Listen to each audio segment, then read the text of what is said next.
Hello students, welcome on success steps with Priyanka. Hopefully आप बेहतर होंगे और पॉजिटिव एनर्जी के साथ अपनी पढ़ाई कर रहे होंगे। आइए हम अपनी प्रैक्टिस को स्टार्ट करते हैं। प्रैक्टिस को स्टार्ट करने के पहले हमारा मोटिवेशनल कोट है, सिंह बनो, सिंहासन की चिंता मत करो, आप जहाँ जाओगे सिंहासन वहीं चला जाएगा। इसी पॉजिटिव सोच के साथ हमें अपनी पढ़ाई करती रहनी है। आइए हम अपनी प्रैक्टिस को स्टार्ट करते हैं। आज का हमारा फर्स्ट क्वेश्चन है, गर्भवती माता के लिए प्रसव पूर्व सेवाएं किस संस्था में उपलब्ध हैं? ऑप्शन नंबर ए है प्रसूति केंद्र में, बी है प्रसूति गृहों में और सी है प्रसूति अस्पतालों में और डी है इनमें से सभी। तो गर्भवती माता के लिए जो प्रसव से पहले सेवाएं होती हैं वो प्रसूति केंद्र में, प्रसूति गृहों में, प्रसूति अस्पतालों में, इन सभी में होती है। तो राइट ऑप्शन हमारा डी। पाइका खाने की इच्छा करने वाली गर्भवती महिला में किसकी कमी होती है? किसकी कमी होती है? ऊर्जा एनर्जी की कमी होती है, बी प्रोटीन की कमी होती है, सी कैल्शियम की कमी होती है या डी आयरन की कमी होती है? तो पाइका खाने की इच्छा करने वाली गर्भवती महिला में जो है आयरन की कमी होती है और ए एक प्रकार का डिसऑर्डर विकार होता है। नेक्स्ट क्वेश्चन को हम देखेंगे। प्रत्येक गर्भवती स्त्री को प्रथम 7 माह में स्वास्थ्य केंद्र में परीक्षण करवाना चाहिए। ए कह रहा है प्रति माह, बी कह रहा है माह में 2 बार, सी कह रहा है माह में 1 बार और डी कह रहा है माह में 3 बार। तो प्रत्येक गर्भवती स्त्री को प्रथम 7 माह में स्वास्थ्य केंद्र में जो है प्रत्येक माह में 1 बार परीक्षण जरूर कराना चाहिए। राइट ऑप्शन हमारा सी हो गया। आज के जो भी क्वेश्चन है वो मैंने गर्भावस्था के लक्षण, गर्भकालीन परेशानियां से लिया हुआ है और इसलिए आज मैं क्वेश्चन को ज़्यादा डिफाइन नहीं कर रही क्योंकि इसमें पहले तो आवश्यकता नहीं है और ज़्यादातर फीमेल्स लोग ही हैं जो होम साइंस को पढ़ते हैं। तो आपने अपने आसपास गर्भावस्था को देखा होगा या खुद अगर प्रेग्नेंट हुए होंगे तो इस चैप्टर के जितने भी क्वेश्चन आएंगे एग्जाम में आप सॉल्व कर पाएंगे, इसलिए मैं इसको ज़्यादा डिफाइन नहीं कर रही। हाँ, और इसलिए मैं एक इस चैप्टर के सवाल को लाई हूँ कि अगर एग्जाम में आए तो एक सरसरी नज़र से आप देखे रहें और उनको सॉल्व कर पाएँ, क्योंकि आसान क्वेश्चन को गलत होने की संभावना रहती है कभी कभी जल्दीबाजी में। तो आप क्वेश्चन को ध्यान से अटेम्प्ट करेंगे एग्जाम में। नेक्स्ट क्वेश्चन को आप देखेंगे। गर्भावस्था में अरक्तता से बचने का उपाय है, क्या उपाय है? पर्याप्त विश्राम करना, बी दूध पीना, सी प्रतिदिन विश्राम करना और डी पर्याप्त मात्रा में पौष्टिक एवं संतुलित आहार ग्रहण करना। तो प्रेगनेंसी पीरियड में जो है अरक्तता से बचने का उपाय है कि पर्याप्त मात्रा में पौष्टिक एवं संतुलित आहार ग्रहण किया जाए। Right option D. Next question को हम देखेंगे। गर्भवती माता के लिए प्रसव पूर्व सेवाएं किस संस्था में उपलब्ध हैं? ये क्वेश्चन तो रिपीटेड है, गलती से मैंने इसको ले लिया है। राइट ऑप्शन इसका डी होगा। आज भी मैंने जो है जो भी रिपीटेड क्वेश्चन है उनको स्किप किया हुआ है। ये आज गलती से एक आ गया है। नेक्स्ट को हम देखेंगे। मानव भ्रूण का हृदय कब स्पंदन करने लगता है? ए कह रहा है अपने परिवर्धन के प्रथम सप्ताह में, बी कह रहा है अपने परिवर्धन के तृतीय सप्ताह में, सी कह रहा है अपने परिवर्धन के चतुर्थ सप्ताह में और डी कह रहा है कि अपने परिवर्धन के जो है 7वें सप्ताह में। तो मानव भ्रूण का हृदय जब, सी ऑप्शन इसका राइट ऑप्शन होगा, अपने परिवर्धन के चतुर्थ सप्ताह में जो है स्पंदन करने लगता है, धड़कने लगता है। Right option c. Question number 147 है, पूर्ण परिपक्व शिशु वह है जो गर्भधारण के ... सप्ताह में जन्म लेता है। कौन है वो? ऑप्शन नंबर ए 30, बी कह रहा है 32, सी कह रहा है 34 और डी कह रहा है कि 37। तो पूर्ण परिपक्व शिशु वह होता है जो कि गर्भधारण के 37 से 40 सप्ताह बाद जो है जन्म लेता है। तो राइट ऑप्शन हमारा डी हो गया। 37 से 40 सप्ताह में जो भी ऑप्शन मिलेगा हम उसी को टिक करेंगे। नेक्स्ट क्वेश्चन को हम देखेंगे। क्वेश्चन नंबर 148 है, माता की रक्त धारा से गर्भ को अलग करने वाला अंग है, क्या है? अंडाणु, नाभि नाड़ी, सी कह रहा है गर्भाशय और डी कह रहा है कि खेड़ी। तो माता की रक्त धारा से गर्भ को अलग करने वाला अंग होता है डी खेड़ी, प्लेसेंटा बोलते हैं जिसको हम। राइट ऑप्शन डी हो गया। इसी से बच्चे को, जो बच्चा गर्भ में होता है तो बच्चे को इसी से न्यूट्रिएंट्स, ऑक्सीजन प्राप्त होते हैं माँ से और बच्चा जब पेट से बाहर आ जाता है तो इसको काट के अलग कर दिया जाता है। नेक्स्ट क्वेश्चन को हम देखेंगे। क्वेश्चन नंबर 149 है, निम्न पर विचार कीजिए तथा सही उत्तर चुनिए। स्टेटमेंट है, प्रसव के पश्चात प्रथम दिन तक स्रावित होने वाला तरल कोलेस्ट्रम कहलाता है। और 2 है, इसमें प्रोटीन की उच्च मात्रा होने का कारण जो है ग्लोब्यूलिन की उपस्थिति है। तो क्या ये जो कथन है ये सही है? प्रसव के पश्चात प्रथम 3 दिन तक जो स्रावित होता है वो तरल कोलेस्ट्रम कहलाता है, ये बात तो सही है। और नेक्स्ट है कि इसमें प्रोटीन की उच्च मात्रा होने का कारण जो है ग्लोब्यूलिन की उपस्थिति है, ये भी सही है। तो हम देख लेंगे कि 1 और 2 किसमें है। तो ऑप्शन नंबर ए है कि केवल 1, बी कह रहा है केवल 2 और सी कह रहा है 1 तथा 2 दोनों। तो हमारा ऑप्शन बना है 1 और 2 दोनों, तो राइट ऑप्शन हमारा सी हो जाएगा। अस्पताल में प्रसव कराने से क्या हानि है? नर्स की अत्यधिक व्यस्तता से ठीक से प्रसूता की देखभाल नहीं हो पाती। बी कह रहा है पैसा भी बहुत खर्च होता है। सी कह रहा है सदस्यों की भागदौड़ अधिक हो जाती है। और डी कह रहा है उपरोक्त सभी। तो अस्पताल में जो है प्रसव कराना वैसे तो बहुत सेफ होता है, लेकिन एक क्वेश्चन पूछा हुआ है तो हम इस क्वेश्चन के अकॉर्डिंग ही ये जो ऑप्शन है इनको चूज करेंगे। तो दिया है कि नर्स की अत्यधिक व्यस्तता से ठीक से प्रसूता की देखभाल नहीं हो पाती। ऐसा हो सकता है अगर नर्स बहुत बिजी हो तो। बी कह रहा है पैसा भी बहुत खर्च होता है, ये पैसा भी खर्च होता है। सदस्यों की भागदौड़ अधिक हो जाती है, ऐसा भी होता है। तो राइट ऑप्शन हमारा डी। प्राकृतिक प्रसव को कहते हैं, क्या कहते हैं? ए कह रहा है स्वाभाविक प्रसव, बी कह रहा है कृत्रिम प्रसव, सी कह रहा है इंस्ट्रूमेंटल प्रसव और डी कह रहा है जटिलतापूर्ण प्रसव। तो प्राकृतिक प्रसव को हम स्वाभाविक प्रसव कहते हैं।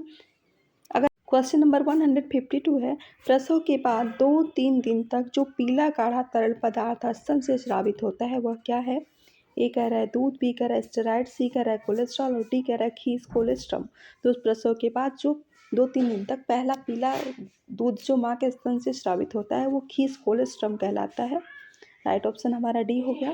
अगर आप मेरे चैनल पे नए हैं तो मेरे चैनल को सब्सक्राइब कीजिएगा, जिससे कि मेरी आने वाली हर वीडियो आपको मिलती रहे। और अगर सेशन पसंद आ रहा हो तो लाइक भी कर दीजिएगा। नेक्स्ट क्वेश्चन को हम देखेंगे। शिशु के जन्म के चरणों का सही क्रम में सुव्यवस्थित कीजिए। शिशु के जन्म के चरणों को सही क्रम में सुव्यवस्थित करना है हमें। ये थोड़ा कट गया है लेकिन मैंने पढ़ दिया है कि शिशु के जन्म के चरणों को आपको सही क्रम में लगाना है। फर्स्ट है ट्रांजिशन, सेकंड कह रहा है गर्भाशय ग्रीवा का फैलाव और विलोपन, फिर थर्ड है धक्का देना, सर उभरना और प्लेसेंटा की डिलीवरी।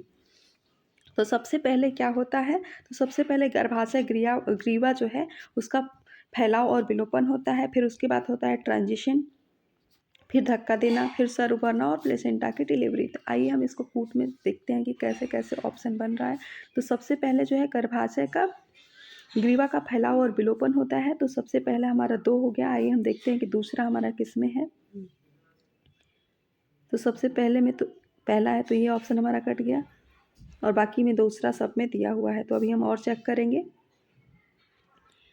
उसके बाद क्या होगा? उसके बाद गर्भाशय ग्रीवा का फैलाव और विलोपन के बाद ट्रांजिशन होगा। तो ट्रांजिशन फर्स्ट नंबर पे है। तो हम देखते हैं कि ऑप्शन में फर्स्ट नंबर कहाँ पे है। तो बी में ही देखिए दूसरा और पहला मिल जा रहा है, बाकी सब ऑप्शन में तीसरा दिया हुआ है। अच्छा, डी में भी दूसरा और पहला है, अभी हमें और चेक करना पड़ेगा। इसमें भी पहला दिया हुआ है। उसके बाद क्या होगा? फिर होगा धक्का देना। तो धक्का देना कहाँ है? तीसरे नंबर पे है। अब हम देखते हैं तीसरा भी, देखिए डी में भी दिया हुआ है और बी में भी। अभी हमें और चेक करने का ज़रूरत है। धक्का देने के बाद सर उभरेगा और फिर प्लेसेंटा की डिलीवरी होगी। तो सर उभरना जो है फोर्थ नंबर पे है। अब हम देखेंगे फोर्थ नंबर कहाँ पे है। तो यहाँ पे देखिए डी में फिफ्थ नंबर दे दिया है, प्लेसेंटा की डिलीवरी दे दिया है, लेकिन सबसे उसके पहले सर उभरेगा फिर प्लेसेंटा की डिलीवरी होगी। तो ये डी ऑप्शन हमारा कट गया है और इस प्रकार से हमारा राइट ऑप्शन बी बन गया, जिसमें कि हमारा ऑप्शन बना है दूसरा, पहला, तीसरा, चौथा और पाँचवा। नेक्स्ट क्वेश्चन को हम देखेंगे। भ्रूण में पहले नितंब आना, उसके बाद टांगें और बाहें और अंत में सिर आना, यह स्थिति है ब्रिज जन्म की, उपकरण जन्म की, प्राकृतिक जन्म की और तुरंत जन्म।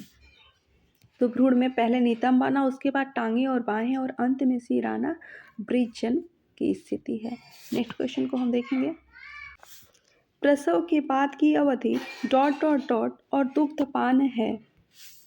ए कह रहा है प्री पार्टम, बी कह रहा है पोस्ट पार्टम, सी कह रहा है प्रसव और डी कह रहा है परिपक्वता। तो प्रसव के बाद की अवधि, डिलीवरी के बाद की अवधि पूछी जा रही है तो पोस्ट पार्टम होगा। Right option b. Next question को हम देखेंगे। अभिकथन है, ये स्टेटमेंट है, शिशु के जन्म के पश्चात पहले कुछ दिनों तक स्रावित होने वाला कोलेस्ट्रॉम से शिशु में रोग प्रतिरोधक क्षमता निर्मित होती है। क्या ये बात सही है? और इसका रीजन कह रहा है कि कोलेस्ट्रॉम में गामा ग्लोब्यूलिन्स और विटामिन ए भरपूर मात्रा में पाए जाते हैं। इसका कोड मैं अभी आपको दिखाऊंगी। तो ये क्या दोनों बातें सही हैं? तो ये बात सही है कि शिशु के जन्म के पश्चात जो पहले कुछ दिनों तक स्रावित होने वाला कोलेस्ट्रॉल से शिशु में रोग प्रतिरोधक क्षमता निर्मित होती है। ये बात बिल्कुल सही है, बहुत फायदेमंद होता है जो पहला 3 दिन तक दूध निकलता है। और इसका रीजन जो बता रहा है ये भी बात सही है। तो आइए हम कोट में इसको देखते हैं। ए कह रहा है कि ए सही है और आर गलत है। बी कह रहा है कि ए गलत है और आर सही है। सी कह रहा है ए और आर दोनों सही है और डी कह रहा है कि ए और आर दोनों गलत है। तो राइट ऑप्शन इसमें हमारा ए हो जाए, सी हो जाएगा, क्योंकि हमारा ए और आर दोनों ही बातें सही थी। नेक्स्ट क्वेश्चन को हम देखेंगे। शिशु के जन्म के बाद 15 से 30 मिनट का समय क्या कहलाता है? क्या कहलाता है? ऑप्शन नंबर ए कह रहा है पर्चुनेट पीरियड, बी कह रहा है नव शिशु, सी कह रहा है न्यूनेट और डी कह रहा है कि प्रसव। तो शिशु के जन्म के बाद जो 15 से 30 मिनट का समय होता है वो पर्चुनेट पीरियड यानी कि गर्भनाल कटने का जो समय होता है वो पर्चुनेट पीरियड कहलाता है। जबकि बच्चे का जन्म हो जाए और जब से गर्भ ना कटे तब तक, जब कट जाता है तो कोई शिशु हो जाएगा, न्यूनेट हो जाएगा। जब तक गर्भनाल ना कटे तब तक पर्चुनेट पीरियड। नेक्स्ट क्वेश्चन को हम देखेंगे। नवजात शिशु का औसत भार होता है। ऑप्शन नंबर ए कह रहा है 6.5 पौंड, बी कह रहा है 7.5 पौंड, सी कह रहा है 8.5 पौंड और डी कह रहा है 9.5 पौंड। तो शिशु का जो औसत भार होता है वो आपके 6 से लेके 8 पौंड होता है। अब इसमें ऑप्शन मिल नहीं रहा है तो हम इसकी जो नियरेस्ट वैल्यू होगी उसी को टिक करेंगे। तो 6.5 को भी सही माना जा सकता है, लेकिन ये जो इन दोनों के मिडिल में 7.5 आ रहा है, क्योंकि 6.6 से 8 पौंड होता है नवजात शिशु का औसत भार और उसके बीच की जो वैल्यू है वो 7.5 पौंड आ रही है। तो राइट ऑप्शन हम बी को मान लेंगे। नेक्स्ट क्वेश्चन को हम देखेंगे। 6 to 8 पॉइंट के बीच की जो वैल्यू होगी उसी को हम टिक करेंगे। तो 6.5 भी आ रहा है, लेकिन ये बहुत कम हो जा रहा है और 8.5 जो है बहुत ज़्यादा हो जा रहा है, तो हम 7.5 पॉइंट को ही टिक करेंगे। और शिशु की लंबाई जो है 18 से 20 इंच होती है। शिशु की लंबाई 18 से 20 इंच, ये भी क्वेश्चन कभी कभी पूछ लेता है। और जो बालक शिशु होता है उसकी मतलब जो बेबी बॉय होता है और बेबी गर्ल होती है, तो बेबी बॉय की जो हाइट है वो जन्म के समय थोड़ी बड़ी होती है, बेबी गर्ल की हाइट थोड़ी छोटी होती है। इसलिए हम देखते हैं कि जो लड़कियां होती हैं ज़्यादातर लड़कों से थोड़ी छोटी ज़रूर होती हैं, ज़्यादातर केस में। कोई कोई तो बहुत लंबी होती है लड़की। नेक्स्ट क्वेश्चन को हम देखेंगे। अपरिपक्व शिशु वे कहलाते हैं जिनका वजन इनमें से कम होता है। ए कह रहा है 2 kg से कम, बी कह रहा है 3.5 kg से कम, सी कह रहा है कि 4 किग्रा से कम और डी कह रहा है कि 5 किग्रा से कम। तो इमेच्योर बेबी वो बेबी होते हैं जिनका वजन जो है 2 kg से कम होता है, क्योंकि एक स्वस्थ शिशु का वजन जो है 2 से 2.5 kg तक स्वस्थ शिशु जो होता है इसका वजन इतना होता है। तो 2 kg से जो कम रहेगा वो इमेच्योर बेबी होगा। नेक्स्ट क्वेश्चन को देखेंगे। नाल छेदन के समय गर्भनाल को शिशु की नाभि से कितने इंच की दूरी पर बांधना चाहिए? तो नाल छेदन का जो है यानी कि नाल काटने को, जब नाल कट जाता है उसके बाद जो शिशु का नाभि होता है जो माँ के गर्भ से जुड़ा होता है वो दोनों कट जाता है, तो उसको कितने इंच की दूरी पे काटना चाहिए और काट कर बांधना चाहिए? बांधने की दूरी पूछ रहा है। ऑप्शन ए कह रहा है कि 1 इंच, बी कह रहा है 2 इंच, सी कह रहा है 3 इंच और डी कह रहा है 4 इंच। तो जब नाल काटते हैं तो काटने के बाद हम उसको 4 इंच की दूरी पे ही हमें बांधना चाहिए। राइट ऑप्शन हमारा डी हो जाएगा। और जन्म से गर्भनाल कटने तक का समय पर्चुनेट पीरियड होता है और उसको 4 इंच की दूरी पे बांधना चाहिए नाल को। आज के इतने ही क्वेश्चंस थे, बाकी क्वेश्चंस को हम कल करेंगे। Thank you for watching with us. Take care.